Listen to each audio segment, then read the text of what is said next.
Good morning, Grace-Toti and scattered friends. The story is told that an ancient Persian, Ali Hafed, owned a very large farm that had orchards, grain fields, and gardens. Ali was a wealthy and content man. One day, Ali entertained a guest who told him about diamonds and how wealthy he could be if he discovered the great stash of diamonds underneath a river flowing through white sands between two mountains. Ali Hafed went to bed that night a poor man. Not that he had lost anything, but poor because he was discontented, and discontented because he thought he was poor. Ali sold his farm, left his family with neighbors, and away he went in search of diamonds. He began in Palestine, then wandered all through Europe, and at last, when his money was all spent and he was in rags, wretched and impoverished, he threw himself off the Rock of Gibraltar and into the sea. The man who bought his farm one day noticed a flash of light from its shallow stream and found a great stash of diamonds, which became the mines of Golconda, producing more diamonds than even the Kimberley mine. We have treasures under our own nose, but rather than looking down and searching and finding things to be thankful for, we look far away. As fallen and sinful creatures, one, we're oriented to ourselves. Two, our core desire is happiness. And three, our heart is absolutely certain that we are not happy or happy enough. So it looks for different. It looks for more. The Apostle Paul, who walked away from credentials and prestige, wrote this: "But godliness with contentment is great gain. For we brought nothing into the world, and we cannot take anything out of the world." 1 Timothy chapter 6, verse 6. To help us grasp this a bit better, I have come up with two circles. The one is what I have, and the other, what I want. Now, let me move them together. Contentment is having the same size circles in the same place. Contentment is wanting what I already have, or at least accepting and being at peace with what I have. The problem of discontentment is almost always comparison. Sin does several things with the two circles, and you may find that you're in one of these scenarios. Here's the first one, and it's very common.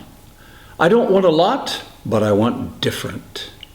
Assuming for now that God isn't involved in the decision, some people switch jobs, switch careers, buy a different house, switch churches, emigrate to another country. Some people even leave their spouses for another person due to this. The grass is greener on the other side of the fence. Some people compare their accomplishments or performances with those of other believers. They're discontent with being themselves, so they try to be someone else.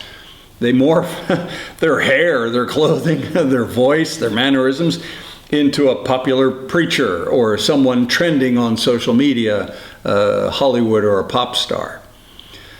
Don't be guilty of that. Be yourself. Everybody else is taken. Trying to be someone else is actually lessening your own effectiveness and frustrating the purposes and gifts of a sovereign God who made you, you. And he intends to use you as you are, filled with the Spirit and filled with his word, changing you from the inside. Now, these circles are perhaps the most common scenario. Sin makes what I want, the what I want circle, bigger, which in turn makes the what I have circle look smaller. I want more. This was Ali Hafed's problem. All sales and marketing is committed to getting you to crave a bigger circle. People walk through the mall window shopping because of the bigger circle. Corruption in business and government is about pursuing the bigger circle at any cost. Is this not Eve in the Garden of Eden? She had a sinless world, no worries, no guilt or fear, and God speaking to them as a man speaks to his friend in the garden. Satan was the salesman. Now, not all salesmen are Satan. No.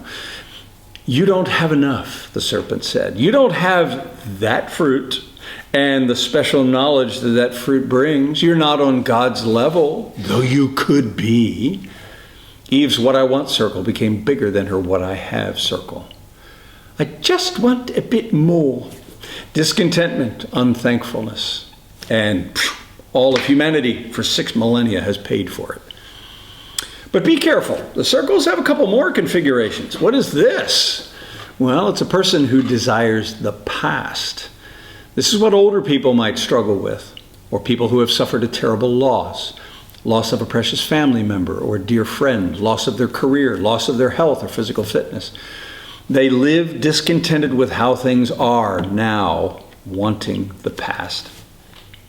Ecclesiastes 7:10 says, "Don't say why were the old days better than these? For it is not from wisdom that you ask this." A pilot, always looked down intently on a certain valley when the plane he was piloting passed over it. One day his co-pilot asked, "What's so interesting about that spot?" And the pilot replied, "See that stream down there? Well, when I was a kid, I used to sit down there on a log and fish. Every time an airplane would flew over, I would look up and wish I was flying. Now I look down and wish I was fishing." One more. This is a person discontented with now because they want the future now. This is a primary school kid wanting a smartphone. This is a 13-year-old who wants to be 16 or 21. Discontent with being a child, they want to immediately fast forward to adulthood. It could be a varsity student who hates school and wants to be in a fat career right now. Might be a young single adult who desperately wants to be married. Or a young married couple who want to have now all the nice stuff that their 60-year-old parents have worked a lifetime to get.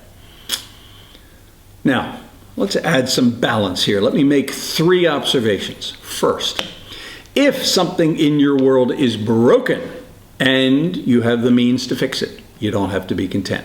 If you get a flat tire, you don't have to, just be content, drive on the tire rim.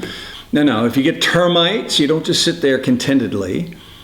If there is injustice or corruption in your area and you have the means to work with others to make the wrongs right, you should not simply be content. Be careful here. Some people say that being poor is broken and needs fixing.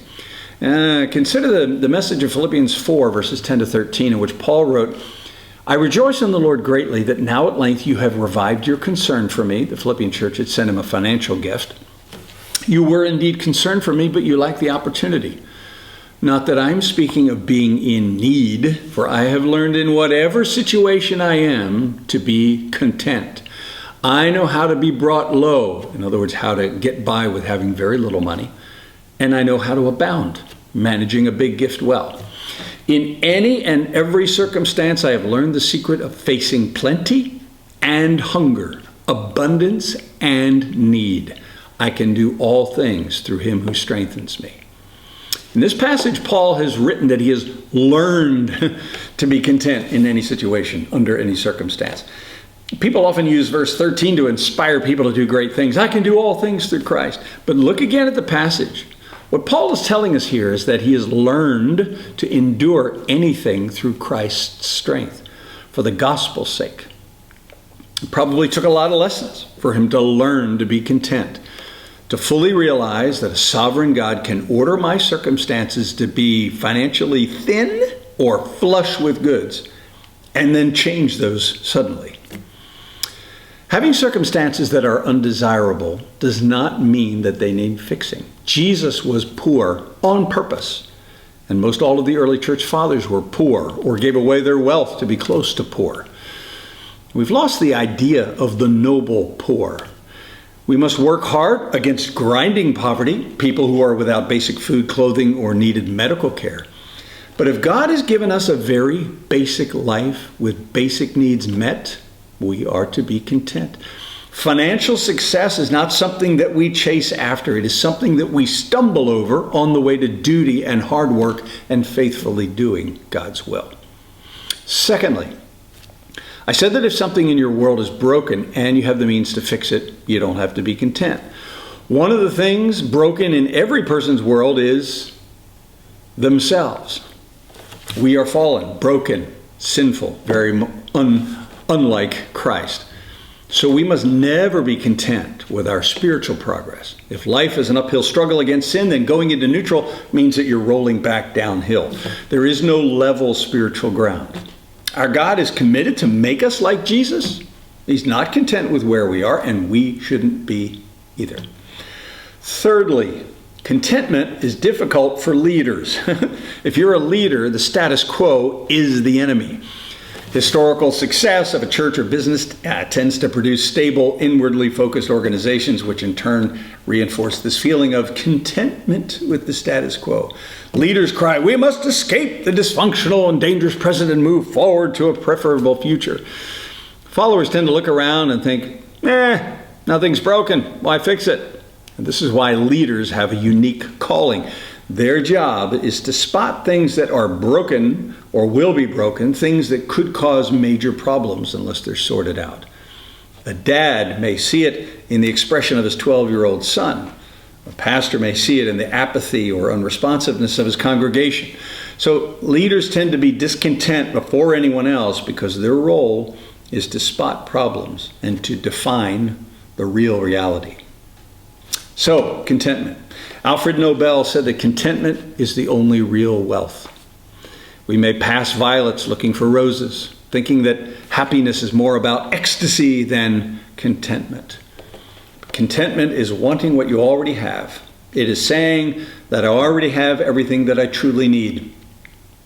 What I want and what I need are together. G.K. Chesterton said that thankfulness and contentment are the power to get out of any situation all that is in it. All for now. God bless and have a great week.